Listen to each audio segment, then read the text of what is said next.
வீட்ல வந்து எல்லாருமே வந்து காலையில எழுந்த உடனே என்ன பண்றாங்க, ஒரு போர்ட பார்க்குறாங்க. பார்த்தா அந்த போர்ட்ல வந்து ஐ அம் சாரி மகா அப்படின்னு சொல்லிட்டு எழுதியிருக்கு. அத பார்த்து எல்லாருமே அதிர்ச்சி அடையறாங்க. சூர்யா தான் இது எழுதுனது அப்படின்னு சொல்லிட்டு எல்லாருமே வந்து ஏன் இப்படி எழுதி வச்சிருக்கான் அப்படின்னு சொல்லிட்டு கேட்குறாங்க. சூர்யா வந்து வராரு.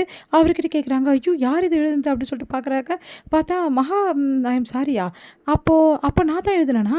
நான் எழுதலையே அப்படின்னு சொல்லிட்டு யோசிக்கிறாரு. உடனே மகா வராங்க. என்னங்க நீங்க அ ரூம்ல கேட்க வேண்டிய சாரி இங்க கேட்டிருக்கீங்க அப்படின்னு சொல்லிட்டு கேட்குறாங்க. ஆமா, அதான் நானும் கேட்குறேன் அப்படின்னு சொல்லிட்டு காயத்ரி சொல்றாங்க. இல்ல அது வந்து அப்படி சொல்லிட்டு முழிக்கிறாரு.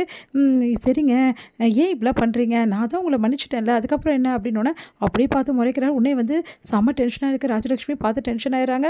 அடுத்து வந்து மகா கிட்ட இப்ப சாரி கேளுடா அப்படின்றாங்க. அது கேட்டு சூர்யா நானா அப்படின்றாரு. எப்படியும் சாரி கேட்கறதுன்னு எழுதிட்டேன். அப்ப கேட்க வேண்டியது தானே அப்படின்னு உடனே யோசிக்கிறாங்க. உடனே பரவால்ல.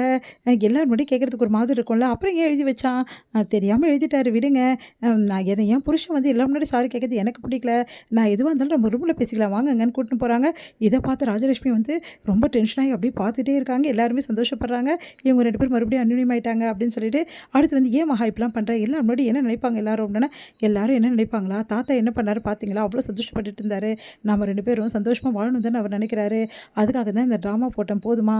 இங்க பாருங்க, எந்த பிரச்சனையா இருந்தாலும் சரி, தாத்தாக்கு தெரியாம பார்த்துக்கிறது தான் நம்மளோட வேலை. அது மட்டும் இல்ல, எல்லாருமே என்னை பத்தி என்ன நினைப்பாங்க இந்த வீட்ல?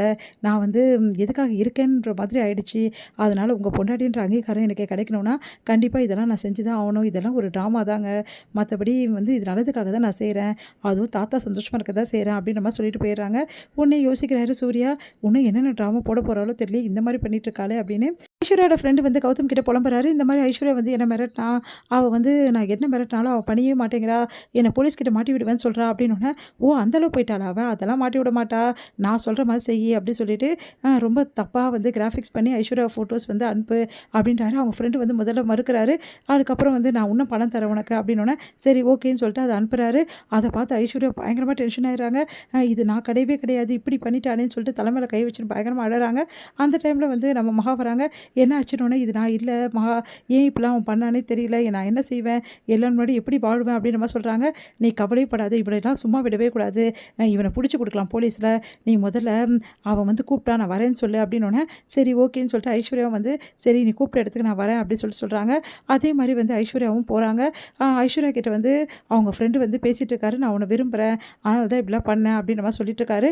அந்த டைம் வந்து மகா என்ன பண்றாங்க, அவன பிடி அப்படின்னு சொல்லிட்டு பிடிக்க போறாங்க. பார்த்தா அவர் தப்பிச்சு போயிடுறாரு. இவங்க 2 பேரும் பேசிட்டு இருக்கிறத நம்ம சூர்யா வந்து பார்த்துறாரு. அப்ப ஐஸ்வர்யா எதுக்கு அந்த ஆள் கூட போய் நின்னு பேசணும்? அப்ப ஐஸ்வர்யாவும் வந்து நல்ல பொண்ணு இல்லையா? அவ சம்மந்தப்பட்டிருக்காளா இந்த மாரி பிரச்சனையில அப்படின்னு சொல்லிட்டு யோசிக்கிறாரு. அப்போ வந்து ஐஸ்வர்யா வந்து இப்படிப்பட்ட பொண்ணா? அப்படின்னு சொல்லிட்டு யோசிச்சுட்டு இருக்கும்போதே வந்து கௌதம் வந்து அழுவுறாரு. பாத்தியா சூர்யா, ஐஸ்வர்யா எனக்கு எப்படி துரோகம் பண்றான்னு சொல்லிட்டு, ஐஸ்வர்யா ரொம்ப மோசமான பொண்ணு அப்படின்னு சொல்லிட்டு அழ ஆரம்பிக்கிறாரு. இத பார்த்து வந்து சூர்யா செமையா டென்ஷனா இருக்காரு. மகா கிட்ட வந்து எதுக்காக ஐஸ்வர்யா இப்படிலாம் பண்றா அப்படின்னு சொல்லிட்டு சண்டை போடுறாரு. உடனே மகா எவ்வளோ சொல்லி பார்க்குறாங்க. சூர்யா கேட்க மாட்டேங்கிறாரு. அடுத்து வந்து ஐஸ்வர்யாவுக்கு அவங்க ஃப்ரெண்ட் வந்து கால் பண்றாரு. பழைய ஃப்ரெண்டு. இந்த மாரி என்ன மதன் ஏன் இப்படி டார்ச்சர் பண்ற அப்படின்னு சொல்லிட்டு கேட்டோன்னே, கடைசியா முடிச்சுக்கலாம் என்கிட்ட பணத்த வந்து குடுத்துடு அப்படின்ற மாரி சொல்றாரு.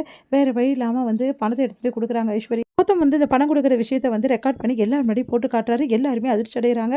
உடனே வந்து ஐஸ்வர்யா ரொம்ப தப்பா நினைக்கிறாங்க. ஏன் ஐஸ்வர்யா இப்படி பண்ணேன்னு சொல்லிட்டு எல்லாருமே கேட்குறாங்க. ஐஸ்வர்யா எவ்வளோ சொல்லி பார்க்குறாங்க. யாருமே கேட்குற மாதிரி இல்ல. அக்காவும் ஐஸ்வர்யாக்கு எவ்வளோ சப்போர்ட் பண்ணி சொல்றாங்க. ஐஸ்வர்யா நல்லவன்னு சொல்லிட்டு யாருமே நம்ப மாட்டேங்கிறாங்க. அந்த டைம்ல சண்டை போட்ட ஐஸ்வர்யா அப்படியே மயக்கடிச்சு விழுறாங்க. பார்த்தா ஐஸ்வர்யா கர்ப்பமா இருக்காங்கன்னு சொல்லிட்டு டாக்டர் சொல்றாங்க. எல்லாரும் அதிர்ச்சி அடையறாங்க.